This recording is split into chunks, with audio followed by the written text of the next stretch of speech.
Hey guys, this is Comic Uno, and today I'm doing Comic Uno's Best Comics of the Week, and this is the show where I review all the comics I've read this week in one show. We go least favorite to best pick of the week and everything in between, and at the end of the video, we talk about the viewer's pick of the week. So in the comments below, let me know your pick of the week for a chance to be featured on the episode. And I do have a Kickstarter going on for my comic Hairology. It's all about hair. We have different genres being explored there, and we even have a forward by Gail Simone, so hopefully you guys could go check that out.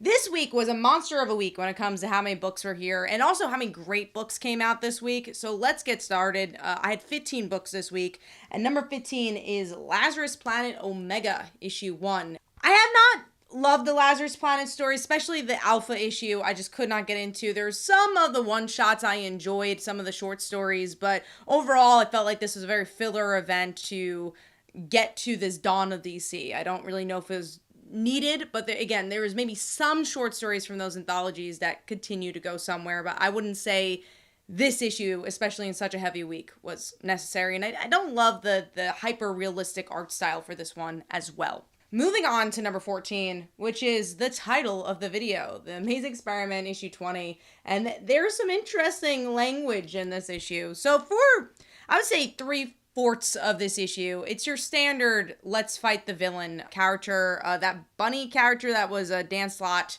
villain was here. We get to see Black Cat and Spider-Man interact. There's a lot of banter, but not much from their relationship. It really is just mostly an action issue until you get to the end where Peter randomly says, hey, you know what? I do love Mary Jane, but like a sister. And then Black Cat's like, what? It's like a best friend. It was such weird type of wording to use in this. And also, again, I'm okay with Peter having different types of feeling for Mary Jane's. And even, mentioning the best friend thing was okay. But I don't think we actually ever saw that develop in the 20 issues of this series thus far. They hardly interact, so you don't actually get to see this camaraderie of getting to see these characters actually becoming friends instead of, two people that used to date. I would like to see a story like that. So honestly, the whole entire dialogue just comes out of left field and makes me wonder, because it's a filler type story arc and it's not the main writer who wrote this, are we even going to get callbacks to this issue, callbacks to that statement? I'm sure we will, just from an editorial standpoint, but it just was really weird wording, and I don't really know where the sister comment was coming from. I guess it was supposed to be jokey, but I just wasn't feeling it, and again, I don't have an issue with MJ and Peter not being together in this arc, because we tend not to see them together in the main continuity, but I just wish there was a stronger story to be told there. And even honestly, some stronger moments between Black Cat and Spider-Man here, because even though they're in the same issue, you're not actually getting really any character moments from them or any character growth for their relationship besides that they like each other. Artwork, I thought, obviously is always solid with Dotson's artwork, but the coloring is very bright for a type of story that is being told here. So overall, giving that 1.5 stars, and that is number 14. Moving on to number 13, I wanted to give this book another chance, and that is Black Cloak, issue 2. I still think this book has a lot of potential. I like the idea of this mysterious past and her connection to royalty, and that she's made such a solid foundation with the Black Cloaks and the world that she lives in now. But it is kind of hard to get over the artwork. It's just not for me. It's a little too simple and too stylized for my liking. So I do think I'm going to drop this book, but I did want to give it another shot.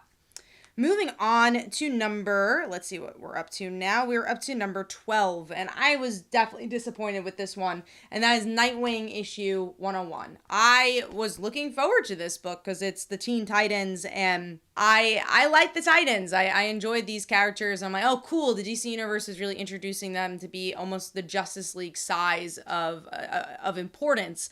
And we don't really get their interaction that much in this one. It's mostly about Blockbuster's daughter, relative, and her adventure here. We get some tie-ins to the previous Teen Titans series, the Tower series, the Academy series I did not read, and then that's mostly the story. I thought we'd get a little bit more Teen Titans than we actually did. And then the cliffhanger is having Nightwing being taken over by someone that looks like Clayface.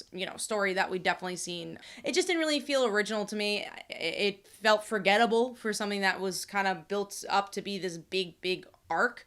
So, but obviously I enjoyed Bruno Rodolfo's artwork. I like the facial expressions here, but I was definitely disappointed with this one. So giving that 2.5 stars, and that is number 12.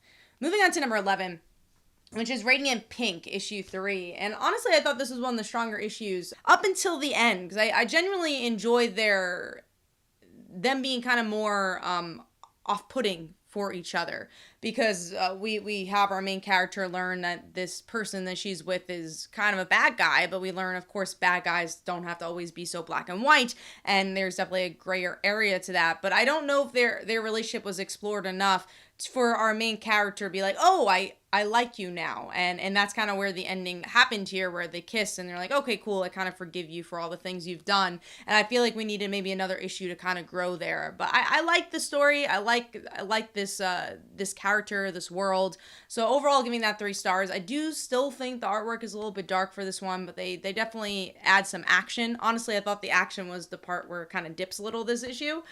But if you want a good mix of character development and action, that's kind of what we get here. So giving that 3 stars, and that is number 11.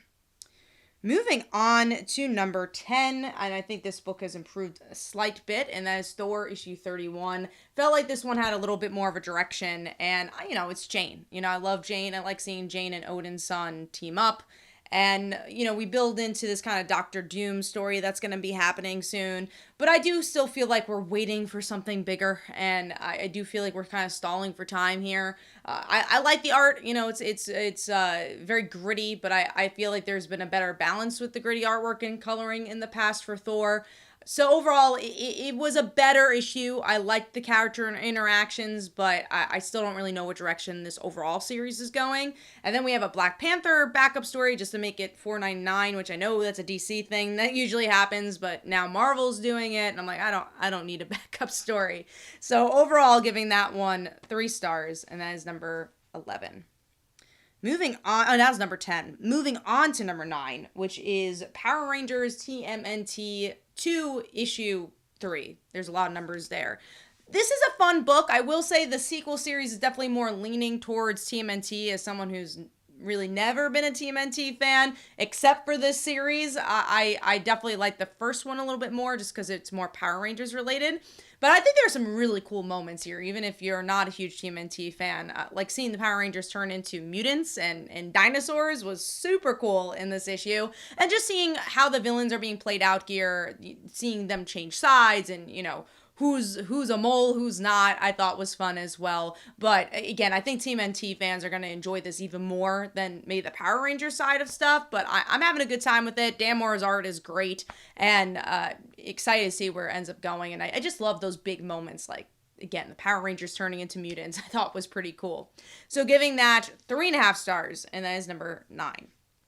Moving on to number 8, which is Inferno Girl Red issue 2. This is normally a graphic novel, and I do feel that for the most part, this is like the middle of a graphic novel. Obviously, the way they split it, but I really do like our main character's relationship with her mom. I feel like that was really different from other superhero books that we've gotten. I don't know if I've fallen in love with these characters. I do think, because again, it's kind of built as a graphic novel and not a serialized book. You don't get to live with these characters as much as you want to.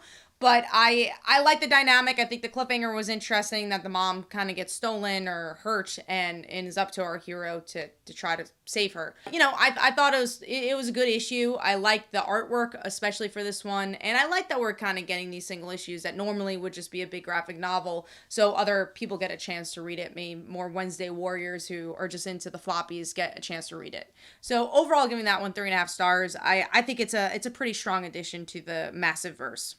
Moving on to number 7, where these are all 4 stars and above. There was just a lot of good comics this week, and a lot of comics in general. But number 7 for me is The Flash, issues 793. And, this one, I just been blown away of how well they've been able to do events with The Flash here. Because you get to have every Flash kind of shine in every issue. This one's a Jesse and Irie story. We also get to see Barry kind of deal with Iris's death. And there's some really good character moments sprinkled in as they deal with this kind of bigger moment of how do we defeat the villain. I just think it's a really well-paced arc. And I love there's so many events that just kind of forget the character arc. So I love that that's kind of the focal point of the series, and then it's about the bigger villain that they have to defeat, who is not very complicated. Sometimes there's all this exposition of why they're doing something. Literally, the guy's trying to destroy the earth. Okay, cool, let's fight him. And I just love that. I love this very simple story, but also very poignant too. There's a lot of good arcs within it. So the artwork is pretty simple for this, but I think it also works for the series. It works for a Flash style. We've definitely seen this style before. So giving that 4 stars, and that is number 7. Moving on to number 6, which is Saga issue 62. I mean, you can't go wrong with Saga. You can't go wrong with Fiona Staples' art. And I really love the different directions that you wouldn't expect that's taken here. So the cliffhanger of last issue was that Marco could come back. And what is our main character going to do? You know, is she going to decide to bring him back? And she's like, no. And then the daughter is like, what? Hazel's like, well, why wouldn't you bring back dad? And she's like, well, you can't trust liars. And I really love that interaction. That's definitely the heart of the issue, where again, you think this series is going to go one way and it goes a different way. And you're like, no, you know, it's always about the human element. And it's like, I don't want to deal with that. You know, he would just die again. You know, it's not worth it. So we'll see where that arc ends up taking us. But I thought that was a really smart way to do that, and a really different way to do that. And we get some other characters that bring some action in drama into this issue as well, especially towards the end. But overall, a pretty solid issue. So giving that 4 stars, and that is number 6. Moving on to number 5, which is She-Hulk, issue 10. This was a really well done emotional issue. Rainbow's great at doing that, where we get to see Jen have to deal with, okay, how about if Jack of Hearts is really dead or really gone, and dealing with the emotional, almost breakup issue. And we get to see her actually reveal to Patsy, like, hey, I've been with Jack of Hearts, and you just genuinely get to see why they really like each other, and really you dive into that relationship where you care about this relationship more, and you see, okay, this is why it's different for Jen, and then obviously Jack does come back, but in a way where you're like, can they be together? Can they not? There's a lot of drama. There's a lot of good emotion. Just so much good character development that I just love Rainbow's character work in general. And this is a great example of that. And then you have some really nice artwork as well that I think fits very, very well for the style of storytelling that's being told here. So overall, giving that 4 stars, and that is number 5. Moving on to number 4, which is Superman issue 1. I was so excited for this book, and I really do think it stuck the landing. As someone who is not a Superman fan, but is a Joshua Williamson fan, I'm like, okay, I think he could convince me. And also, I love Campbell's artwork as well from Naomi. So I was like, all right, this is like a great creative team. I think this could be a start of something really new and different. And that's what I liked here. We do get to see different angles of the familiar of Superman, where it's like, all right, he's at the Daily Planet, but there's these little differences to make this unique. We have Lois Lane as the editor-in-chief, and then we have Lex Luthor as the villain, but really it's like, no, you're not going up against Superman's villains, you're going up against Lex Luthor's villains, and we're going to team up. And Clark, you're going to try to start understanding me, because Clark's like, kind of sucks, I've never given up on anybody except Lex Luthor. So you get to see a very similar, familiar type of storytelling. As we've seen Lex Luthor stories before, but from a different perspective. And that's something I really enjoyed about this issue. And artwork is just drop dead gorgeous. It just feels like a start of a really memorable run, just like the Robin series. And I'm very curious to see where this one's going to go. And you just see so much heart into this one. Definitely jump onto this before it's too late, where it's like 10 issues in and everyone's bragging about it. Jump on it right now, because it's a really, really solid start. So giving that 4 stars, and that is number 4. Moving on to number 3, another book I was really looking forward to, and that's Local Man, issue 1, and actually it's a little flip book here, so you get to see that 90s style artwork, image artwork especially, and then the main story with Tony Fleek's artwork. And this one you just dive in and you feel bad for this guy, and you feel for him, where he is in the middle of nowhere. No one wants to take his Uber ride. He can't take the bus. His parents don't really like him, and his life sucks, and you don't really know why. He did something that everyone's upset about. The team wants to bring him to court, and he's just down on his luck. Like, there's down on your luck, and then there's him. And it's just a really well done issue to just, again, feel for this guy, but also build this really interesting mystery. And the artwork is so well done. Great facial expressions. Great way to weave action in, but still kind of keep that groundedness. And then, of course, again, on that flip side, you got that 90s action that if you enjoyed early Image, that you get here. I really think this is the start of a very promising book. You have a wonderful creative team here, and I think this is Tim Seeley at his highest, and this is the first time I've read anything from Tony Fleecs, and I'm really enjoying it. And of course you do get the animal type creatures here too, because of his popularity with stray dogs. And there's even a dog in this issue, so if you like stray dogs, there's some dog content for you. So overall, giving that one 4.5 stars, and that is number 3. Moving on to number 2, which is World's Finest, issue 12. And I didn't know what to expect with this. I was like, oh, do I really want to see a date between Dick Grayson and Supergirl? Is this going to be filler? And it's what World's Finest does best. We get to see, it's not the art of Dan Mora, but a very similar style of art for the book. So you have that. And then it's very much taking Silver Age type storytelling and making it modern. And that's what we get here. It's like, okay, what happens if you have a really bad first date? And then what happens if you know the person? And what happens if you're superheroes? And it's just a really fun book that honestly almost reminds me of that Tom King issue where they go to the carnival, where you're like, okay, let's just stop everything and let's just see these superheroes play. And that's what we get here. And it's been built up to this moment too, because we knew that Robin and Supergirl kind of had an issue with each other. And now we see why, because they just had a really bad date with each other and very much misunderstood each other. It's just a fun issue that I really enjoyed, and doesn't really build up to anything. Maybe in the future we'll get to see a little bit more from them and more of their dynamic. But again, it's just kind of a one-off that you could really enjoy. So overall, giving that 4.5 stars. Had a blast with that one, and that is number 2. Moving on to number 1, this has been a beautiful book from beginning, middle, and end, and that is Specs issue 4. And man, do they stick the landing here. So the whole book is really a way to tell a story about coming out as gay. So our main character is queer, and he's like, okay, well, how do I tell my best friend that I'm in love with him? And also it's the 80s. So we get to see a very different perspective in that regard. And it's him kind of just trying to garner the courage, and then him wishing, okay, well, I don't want my friend to get arrested, so let him leave this town. And then he actually does. And he's like, well, I wanted you to leave the town. I didn't want you to leave me.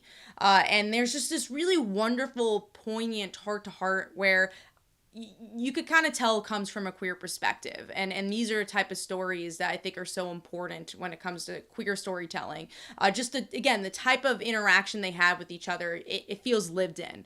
And I love that moment. The best friend's not like, oh, cool, you're gay, that's awesome. It was a kind of almost, I would say, realistic interaction, realistic reaction, where it's like, oh, okay, let me process that. You're in love with me.